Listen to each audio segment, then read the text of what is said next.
Bienvenue dans cette seconde partie du BBL qui porte sur le design émotionnel. Dans une première partie, nous avons défini ce qu'est le design d'expérience utilisateur et quels sont les prérequis pour mettre en place le design émotionnel. Donc aujourd'hui, nous verrons plus en détail ce qu'est le design émotionnel.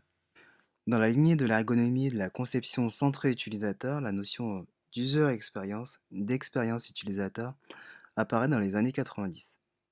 Son objectif est de dépasser le stade du produit ou service qui est uniquement fonctionnel. Avec le design émotionnel, on cherche à créer des émotions. Don Norman, un psychologue en sciences cognitives qui est passé par la très célèbre entreprise américaine Apple et qui est aussi à l'origine de la promotion et du développement de l'expérience utilisateur dans le monde, explique qu'en plus de l'aspect fonctionnel et utile d'un service ou d'un produit, il doit aussi procurer des émotions positives. Depuis le début de ce BBL, je vous parle très régulièrement d'émotions positives notamment. Mais qu'est-ce qu'une émotion? Effectivement, il est difficile de définir une émotion, même si tout le monde les ressent. D'où viennent-elles? Quelles en sont les causes? Et comment se manifestent-elles? On pourrait définir une émotion comme une réaction intense et brève à un stimulus interne ou externe. Alors interne, ce serait par exemple la faim, ou externe, ce serait par exemple un son qu'on a entendu à l'extérieur, un klaxon par exemple. Alors cette émotion se manifeste par une forte perturbation mentale et ou physique. Alors physique, ce serait par exemple des cris, des pleurs ou des éclats de rire. Et souvent cette réaction, elle nous empêche de réagir de façon raisonnable et appropriée à un événement qui l'a provoqué. Donc l'émotion, c'est quelque chose de tellement fort qu'elle a tendance à nous submerger et à nous faire perdre nos moyens.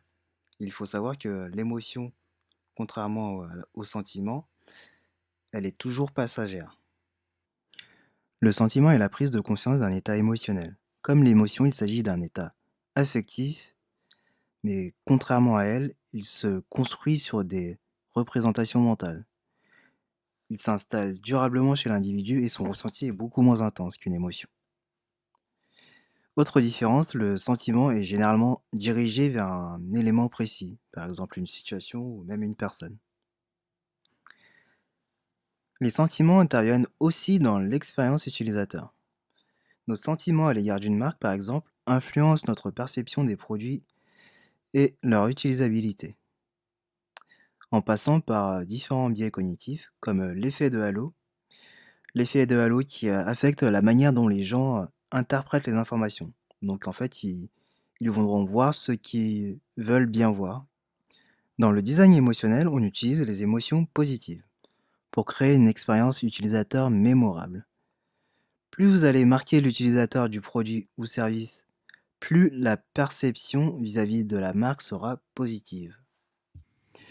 Les émotions possèdent une influence critique dans le succès ou l'échec d'un design, au sens de la conception. Et ils expliquent en grande partie pourquoi nous aimons et détestons les objets du quotidien, pour reprendre les termes de Don Norman. Pour Robert Plutchik, il existe 8 émotions de base. Les autres émotions sont simplement des dérivés d'une ou plusieurs émotions de base. Il faut savoir que cette roue illustre chaque émotion et son opposé. Par exemple, anticipation qu'on oppose à surprise.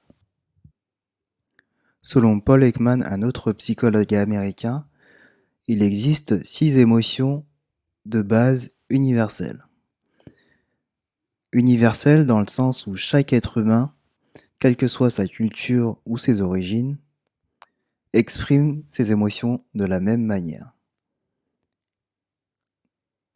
Et aujourd'hui, dans la culture humaine, il existe énormément d'activités et de loisirs qui sont motivés par le désir de ressentir davantage d'émotions agréables et de surtout minimiser les moments désagréables. Les émotions influent donc sur notre quotidien et possèdent un impact sur notre environnement social ainsi que sur nous-mêmes. Effectivement, les émotions modifient et régulent notre comportement avec les autres. Et ce sont ces mêmes émotions qui nous motivent à inventer, créer dans des domaines artistiques et techniques. Comme je l'avais expliqué lors du premier BBL, les artistes créent avec leurs émotions. Dans le design émotionnel, il existe trois niveaux: le viscéral, comportemental et réflectif.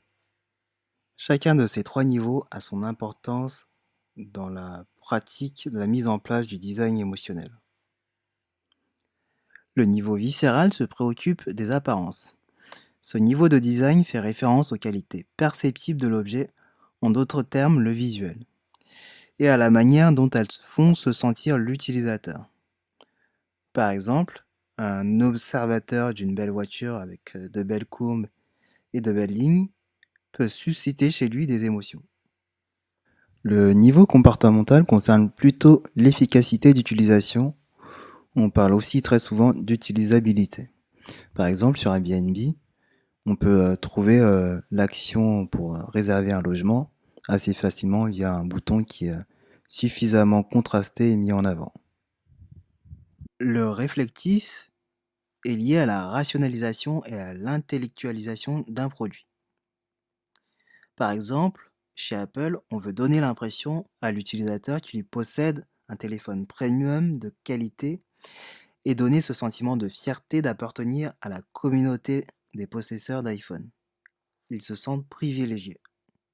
Maintenant que nous avons vu toute la théorie autour du design émotionnel, nous allons voir quelques exemples mis en place sur différents produits et services. Par exemple, chez Spotify, c'est la partie réflective du design émotionnel qui est à l'honneur. Cela concerne donc plus l'apparence visuelle. Il est présent avec notamment la présence d'une courte vidéo qui tourne en boucle dans l'arrière-plan du lecteur audio. Une marque véritablement unique ne se distingue pas que sur le plan visuel. Le langage est aussi un élément de différenciation extrêmement fort. On peut effectivement le voir chez une célèbre chaîne de fast-food où sa capacité à marquer les esprits de ses clients est devenue l'une des références dans le milieu du marketing. Chez Evian, on décide de montrer de façon exagérée l'effet de l'eau minérale Evian qui permettrait de rester jeune et en bonne santé. En plus de la célèbre chanson du groupe Queen qui a été remixée, une application a été créée pour afficher la version bébé de son propre visage. Le slogan « Déclaré source de jeunesse pour votre corps » colle parfaitement à leur stratégie de marque. Duolingo, l'application mobile qui permet d'apprendre une langue étrangère, utilise un hibou pour vous guider tout au long de votre apprentissage. Il compte aussi sur la gamification pour vous faire progresser dans l'apprentissage d'un langage. Une manière ludique d'acquérir des connaissances. C'est donc la fin de cette seconde partie qui porte sur le design émotionnel au service de l'UX. Dans une troisième et dernière partie, nous verrons le prototype d'une application que j'ai conçue qui met en œuvre le design émotionnel. Et nous verrons aussi comment mesurer les émotions suscitées par les utilisateurs lors de l'utilisation de produits ou services.